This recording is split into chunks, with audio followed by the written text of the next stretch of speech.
నమస్తే మేడం. నమస్తే. ఈ ధనుర్మాస మహోత్సవంలో అనేక కార్యక్రమాలు చేస్తున్నారు. ఈ దేవస్థానం గురించి మీ మాటల్లో మేడం. ముందుగా అందరికీ సంక్రాంతి శుభాకాంక్షలు. మీ సుమన్ టీవీ వాళ్ళకు కూడా సంక్రాంతి శుభాకాంక్షలు. ఇది 400 సంవత్సరాల నాటి టెంపుల్ అమ్మ. ఇది అది చాలా వరకు శిథిలమైపోయింది.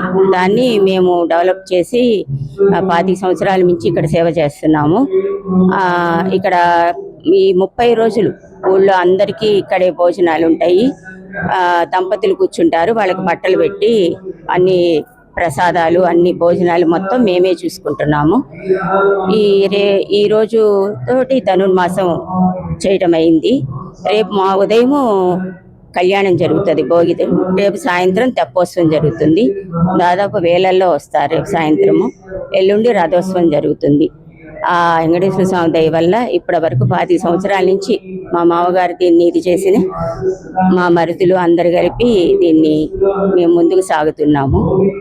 ఇది బాగా ఎప్పుడు దాదాపు రోజు ఒక 600-700 మంది భోజనాలు అన్నీ జరుగుతూ ఉంటాయి. అదే. Thank you madam.